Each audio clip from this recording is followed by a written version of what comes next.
I always feel like it can only go downhill from here. I don't always feel like that. Sometimes I do, though. 10 years ago, there was a book that came out. It's an immensely popular book, sold 20 million copies. It's made into a film that made $300 million. And it's a book called The Secret. I don't know if you ever saw The Secret on the bookshelves or if you picked up that book, The Secret, or knew anything about it. Oprah Winfrey had it on her show. She thought it was the greatest thing ever, and it boosted sales, and everybody was going nuts over this book, The Secret. And the authors of this book, The Secret, said that they had uncovered a secret. And it turns out it was just kind of New Age thought. It was kind of the same old, New Age has been around for a while. I don't know why they keep using the word new there, but it turns out that's kind of what all it was about. And they said, here's the secret to the universe. If you focus your thoughts on nothing but positive things and focus your energy or your life force on positive energy, you can actually manipulate the universe so that it will bring positive things into your life. And this is the big secret. So simply be positive in your thoughts and be positive in your energy, and positive things will come around to you. And many Christians bought into this idea. Many people bought into this idea. Many Christians bought into it, and it's an attractive idea because it promises a way to never have bad things happen to you. It promises that the secret that they found, that there's some kind of law to the universe that makes these things happen. And when Christians got on this boat and started preaching this message, one of the words they used to describe it was the prosperity gospel, and it's still around today.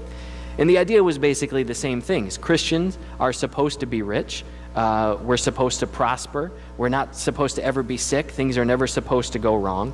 And the way you're supposed to do this, the way you're supposed to become rich and not be sick and never have anything go wrong, is you're supposed to just, if you're feeling sick, just believe you're not sick.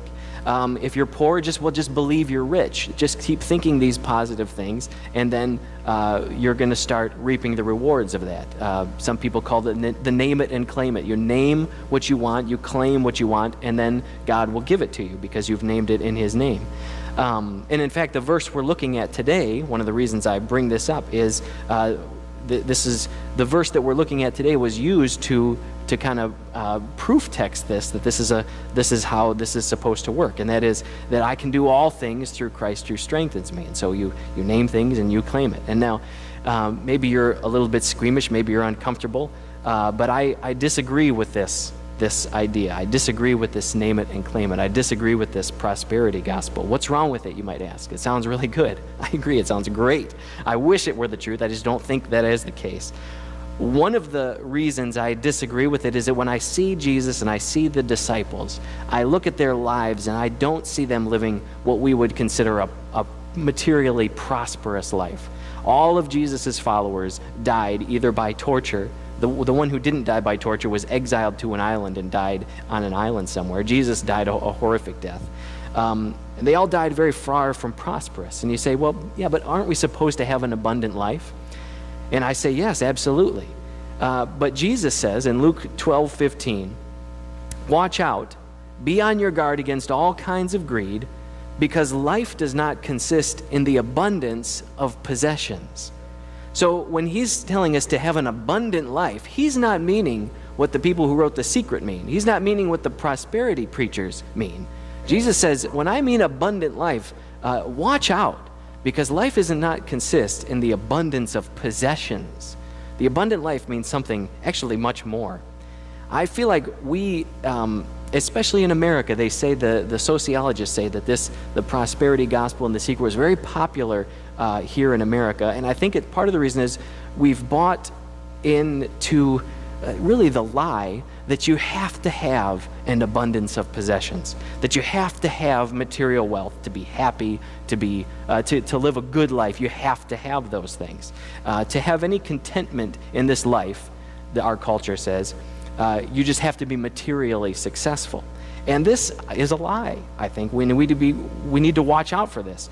And when we buy into this lie, we tend to view Jesus as the person who is supposed to give us everything that we ask for. We tend to view Jesus as the person who's supposed to bail us out of everything that we get ourselves into.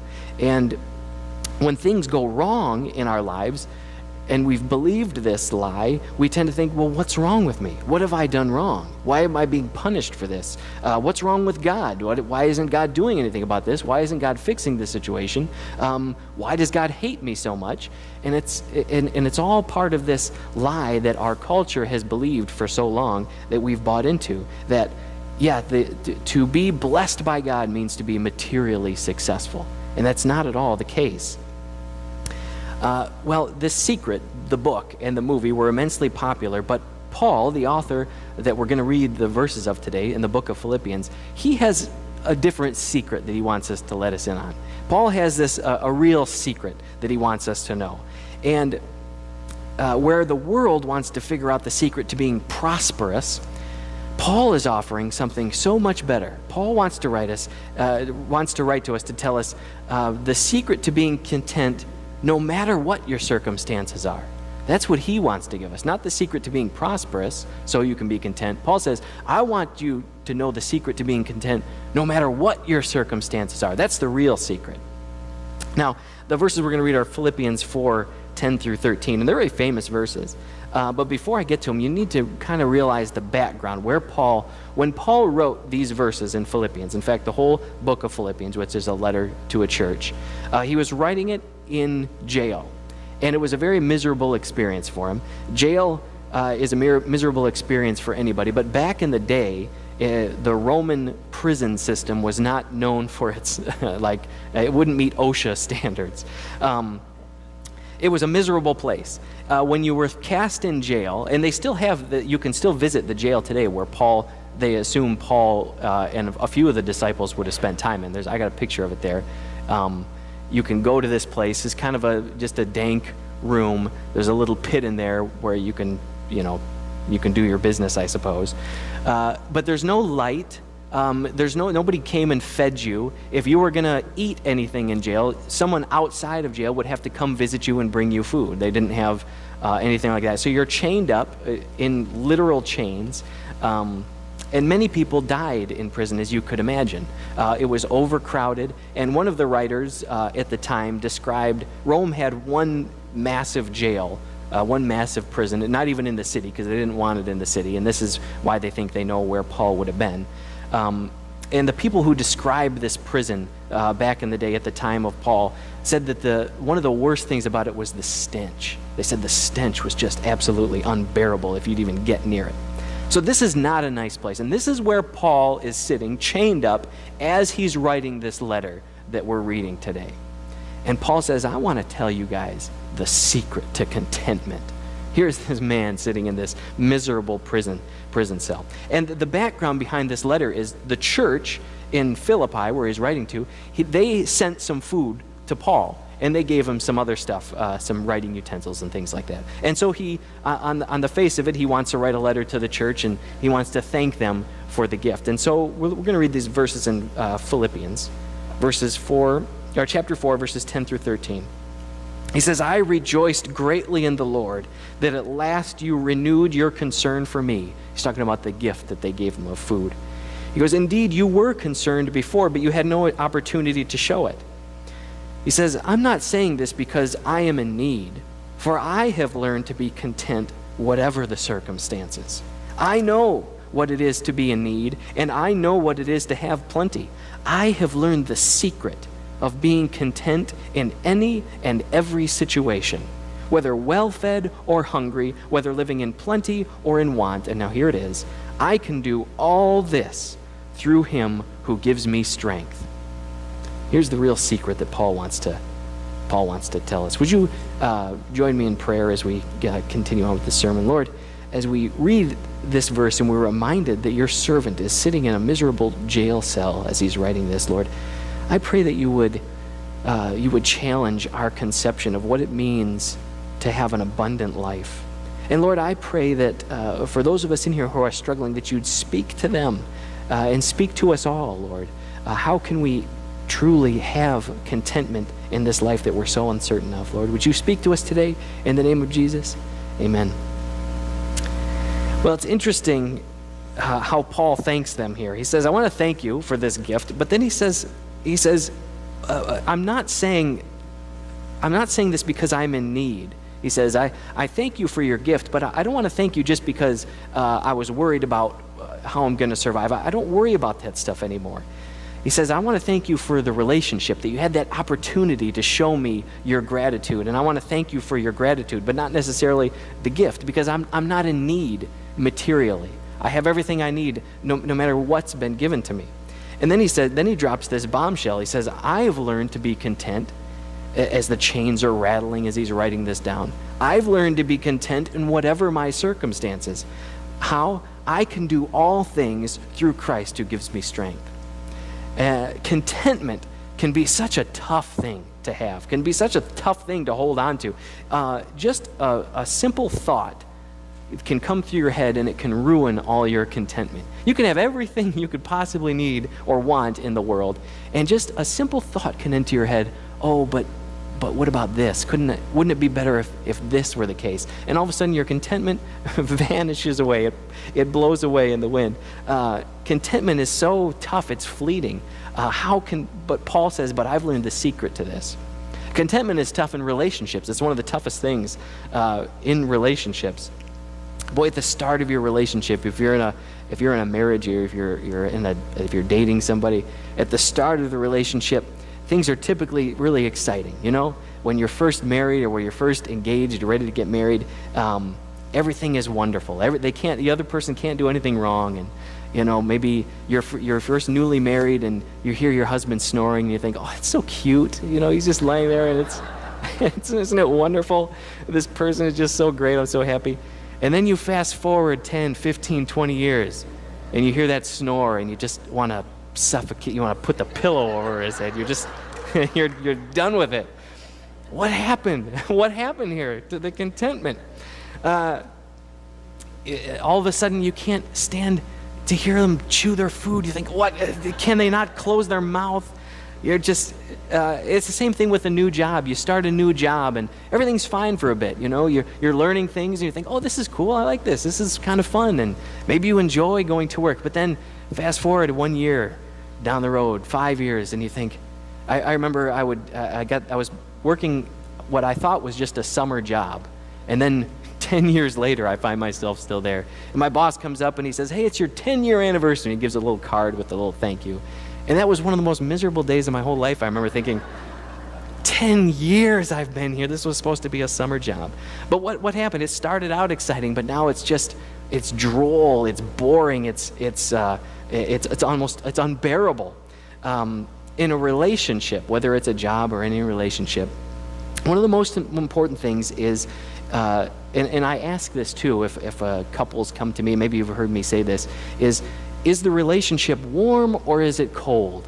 If the relationship's warm, if things are strong, if there's a heat, if there's some kind of fire there, some kind of passion, you're going to be able to overlook a lot of things. If things are warm, it's moldable. Is my mic on? It's still on. If things are cold, it's just the opposite. Things are brittle. Now you don't like to budge, and then everything becomes an issue.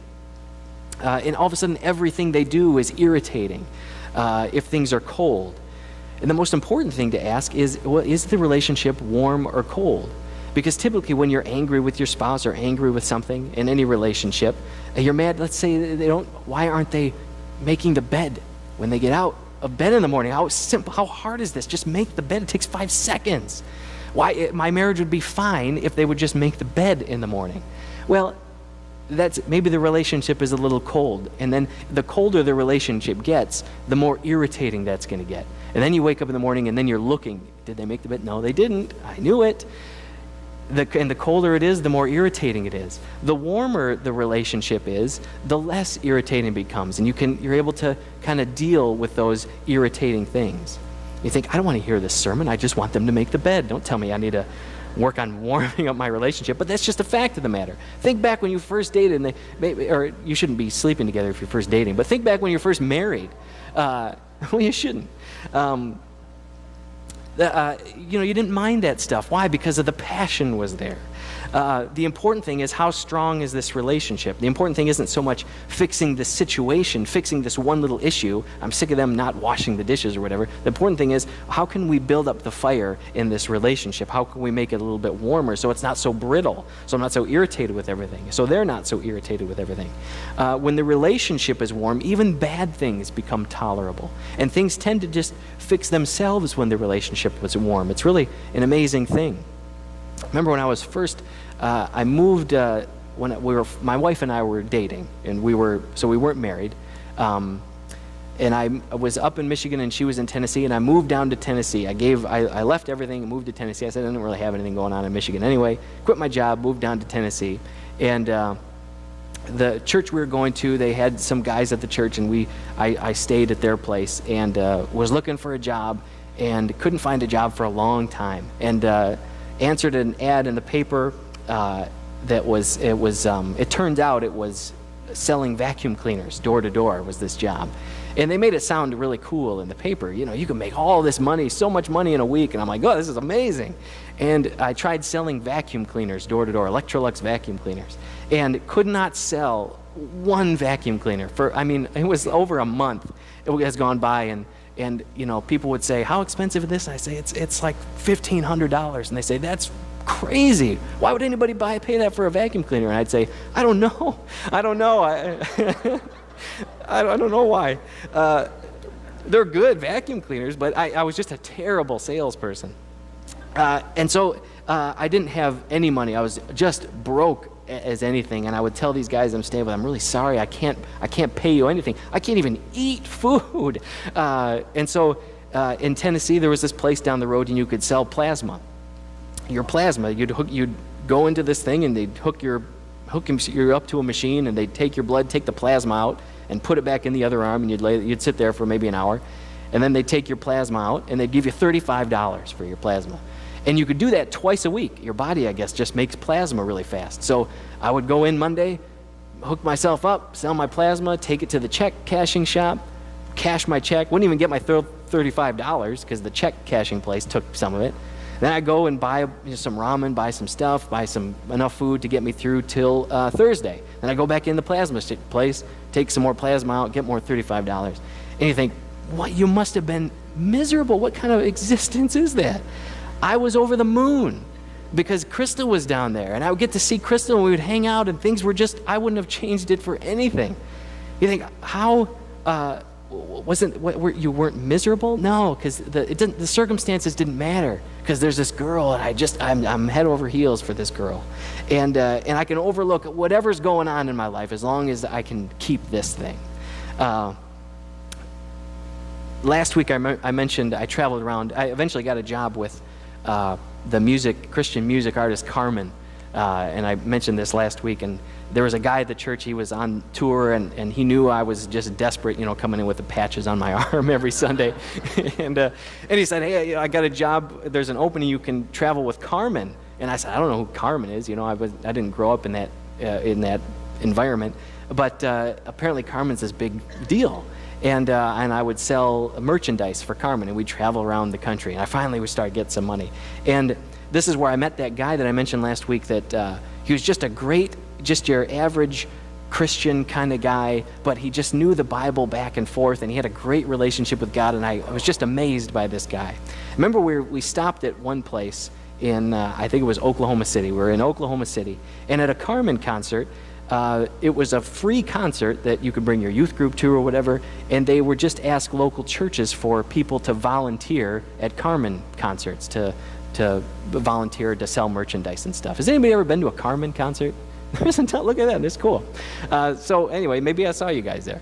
I was selling t-shirts and stuff. So the church would come in this one particular church, they brought in a bunch of volunteers to help sell merchandise. And we'd pack out big places. I mean, I didn't, but Carmen would pack out like the Astrodome. I mean, these are big venues. And we're setting up our merchandise tables, and I'm teaching all the volunteers how things are going to work and where the money is and how it all goes. And this one pastor of this local church was one of the most annoying people I've ever met in my whole life. And he would come up every half an hour or so, while the concert was going on, and he would say, hey, we brought a lot of volunteers to this place. You got to give us something. You got to give us some kind of merchandise. And we say, that's not the deal. The deal is you get to come free with your youth group, but we can't give merchandise out to everybody. We're getting like 100 volunteers a night. We can't give like 100 t-shirts away every single night. He said, well, you got to do something. You got to do something. And I just said, you got to talk to the boss. And this guy, every half hour, he would come around and he would just annoy every single person. He'd annoy the lighting guys. He'd annoy the merchandise guys. And he's wanted to talk to Carmen. And by the end of the night, even the guy's church members who were volunteering there, they were apologizing for this guy. They said, I'm sorry, I don't know why he won't leave this alone. He's just really annoying about this. And so at the end of the day, we're packing up all the merchandise things, and as we're leaving, the pastor stops the thing. He says, I can't let you leave. He goes, you got to do something for these volunteers. You just have to do something. And the guy says, I told you I can't do anything. My hands are tied. I can't do it. And he says, yes, you can. Philippians 4:13, you can do all things through Christ who gives you strength. And this guy's whole church is going like, oh, this is so embarrassing. Now, this guy who he stopped, this was the Bible guy that I have been looking up to. And the guy says, right off the bat, he says, the verse right before that says, I have learned to be content in whatever my circumstances. And I was like, whoa, that guy pulled that verse out. And it was so impressive that this guy pulled the verse out and kind of put it back in the pastor's face. Even the pastor's church was cheered. They said, yeah, put this guy in his place. They were sick of this pastor. And I was so impressed by that. And I remember thinking, wow, how important it is not to take verses out of context. How important it is not to just say, I can do all things through Christ who strengthens me. So you can give me those merchandise, you can give me those t-shirts, because through Christ you can do all things who gives you strength. Well, wait a minute. The point of that verse isn't you get whatever you want. The point of the verse is Paul saying, I've learned to be content in whatever my situation is, and here's the secret. I can get through anything through Christ who gives me strength. Isn't that what he's saying? Just read it right in order there. When you just say, I can do all things through Christ who gives me strength, and you make that the verse, you make that the whole letter, it does sound like you can get whatever you want. But when you read it in context, what it actually means is, I can endure all things through Christ who gives me strength. I can do anything. I can get through anything through Christ. And how can I do this? I do it through Christ. He's the one who is my strength. That truly is the secret that Paul is talking about. It's not controlling the circumstances. It's not manipulating the universe so only good things happen to you. I'm going to be able to endure anything the universe throws at me. How? Through Christ, because he's going to give me the strength to endure it. At the time that was being written, there were a group called the Stoics, and Stoics are still around today. But the Stoics had a secret that they found out, and it was called self-sufficiency. And they talked about the way you get through any circumstance is to be self-sufficient. They thought the secret to life was just don't care about anything. If you don't want to be humiliated, then don't try to do anything. Just live by yourself and be self-sufficient. Grow some food so you don't depend on anybody, and then you'll be able to control your circumstances. And you get through life by just not really wanting anything. Because if you don't want anything, then you'll never be disappointed. And they were called the Stoics. They thought that was their secret. And what Paul and the people who reading this letter would have known about the Stoics, they're very popular at this time. Paul says the real secret is not anything to do with self-sufficiency. It's all to do with Christ sufficiency. We don't need to be self-sufficient, depend on ourselves for anything. Paul says, here's the secret. I depend on Christ for everything. Because I will let myself down. I have no control over my circumstances. I have no control over the universe. We could have an earthquake right this very second, or maybe a tornado would be more realistic. We have no control over that stuff. Well, that's okay. My secret isn't to be sufficient in myself. My secret is I'm sufficient in Christ, because he is above all things. But I don't trust myself. My secret is to put my trust in Christ. And just like when a relationship is warm or cold, depending on how your relationship is, the temperature of your relationship, just like that will determine how well you're going to be able to live with things that are irritating to you. Just like that, when your relationship with Jesus is warm, you can also get through things that irritate you or are annoying to you. When your relationship with your spouse is warm, you can overlook things in your marriage. You can get past those things. When your relationship with Jesus is warm, you can do that with everything in your entire life. You can endure literally anything the world throws at you as long as that relationship with Jesus is warm. The book of Job, I mentioned a couple weeks ago, is one of my favorite books in the Bible. And in the beginning of that book, the devil comes and destroys everything that Job has, nearly everything he has, his family, his means, his livestock, his house, his health, all of it's gone. And you say, why would the devil do that? Well, his purpose was to try to ruin Job's relationship with God. Job says, I can't touch this man's relationship with God, but what I can do is I can destroy everything he has. And if I can only get him to focus on what he has, then I actually can ruin his relationship with God.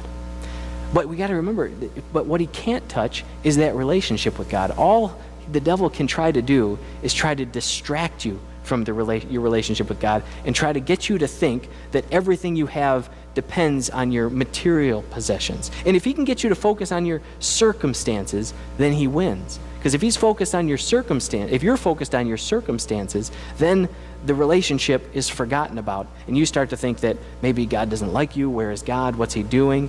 And that's everything he's trying to do. The devil is trying to accomplish. Jesus reminds us that the rain falls on the righteous and the unrighteous alike. Whether you're righteous or whether you're not, the sun shines on the righteous and unrighteous, the rain falls on the righteous and unrighteous alike. The whole world is trying to get you to define yourself by your circumstances. Define yourself by how many things you have, how successful you are in life. And Paul wants to remind us, no. Church, we are not defined by this world anymore. You are not defined by the circumstances that you're in. You are not defined by what's going on in your life or how bad things are going in your life. You're not defined by that anymore. You're defined by a new relationship with Jesus. And as long as you keep that relationship warm, then nothing else is going to get to you. Nothing else is going to be able to overcome you in this world. We would love, and I wish the secret were true, the original secret that the authors wrote. We would love that to be true, and I would love for Jesus to say, I'm going to make everything in your life exactly the way you want it. But instead, he says something I think is much better. He says, I'm going to break the chains that this world is trying to wrap around you. And if you concentrate on those things, all you're going to do is just wrap yourself up in the chains. But what I've come to do is break you free from those chains. We're living in a world, like I said, we can't really control. But Jesus says, in this world, you will have trouble. But take heart. Why? Because I've overcome the world. That's the God that we want. Not the God that blesses us within the world, but the God that overcomes this entire world. So we're not tied down to it. We're not going down with the ship, as it were. Paul says, I've learned to be content in every circumstance that I'm in. And he's known desperation. He's known bad places. He's been beaten, whipped. There's shipwrecked. He's been without food. He's been trapped in jail. And he says he's had desperation where he's despaired of even his life. How does he get through it? He says, but I know Jesus is here with me in this prison cell. Jesus is here with me in this desperation. And there's no place in this world that I can be that Jesus is not there with me, giving me strength, getting me through this. I can endure anything in this world through him who gives me strength. And sometimes we wonder, well, what's God doing though in this time of desperation? What could he possibly be doing with my situation? It's so miserable financially or relationship-wise or job-wise. And sometimes sometimes we feel distant from God in those most trying situations. We call out to God and we don't hear his voice and we think, well, wait a second, I thought you said he's supposed to be with me, but I don't hear him. Sometimes those places, those deep, dark cells, jail cells, those are the very places when we don't hear God even, where God is bringing us to a new level, a deeper level with him. Many times that place of desperation is, I wish this weren't the case, but many times that's the only place in life where we can truly learn what it means to trust in God, where we can truly learn to mean what it trusts in Jesus, where we can truly stop putting our hope in this world. And I wish it didn't take those times of desperation, but when we walk with God, he can use all circumstances for our good. He'll take whatever situation you're in, and he promises to make it for our good. I just met a great lady. She used to go to this church, Verna Budzik, and she got into a terrible car accident and broke all sorts of bones, was laid up in the hospital, and unable to move, they stabilized her. And one of the things they had to put a tube in because she had collapsed lungs. So she's in the hospital laying there, unable to speak, unable to move really. And I went in and I said, hey, you don't know me, but I'm the pastor at the church that you used to attend, and just want to let you know we got people praying for you. And she said, that's great. She had to write down everything she was saying. And she says, you know what my prayer is? This woman was laid up in a hospital, unable to move, unable to speak. She says, my prayer is that through this, people will have the same relationship with Jesus that I know. I wish people would know, and that's what I pray. I pray that people would know Jesus the way I know Jesus. And I'm blown away. Here's this woman, what she wants is other people to know Jesus the way she does. And I think, why? Because she also knows the secret that Paul knows. In whatever circumstance I am, I've learned to be content because I can do all things through Christ who gives me strength. What a great testimony. Paul says no matter what, Jesus is there. Your circumstances may have changed, but the good news is Jesus never changes. And sometimes we need to remind ourselves of that. Same thing. My circumstances may have changed, but God, you do not change. My emotions have changed, God, but my God hasn't changed. My finances may have changed, but my God hasn't changed. We need to just say that over and over again, because we do go through many trials in this world. And I don't think we're helping anybody by pretending that we don't ever go through trials. But Paul actually reminds us that the important thing isn't how well we're doing. The important thing is to not lose sight of Jesus. I think he has a word for those who aren't hurting today. He says, I've learned to be content whatever my situation. I know what it is to have a lot, and I know what it is to have nothing. And he says to those of us today who are in plenty, who have a lot, who aren't struggling right now, don't lose sight of Jesus, though. The same secret applies to you, too. Don't start trusting in that material wealth. Don't lose sight of Jesus. And to those in want, to those who have nothing, Paul says, don't put your contentment in your self-sufficiency. Don't put your contentment in your own strength. All those things will fade away one day. Focus on Jesus. Jesus is your strength. Make sure your relationship with Jesus is warm, first and foremost. And before fixing the circumstances, make sure that relationship is warm, because if that relationship is warm, all things can be endured through him, because Jesus has overcome the world. Amen.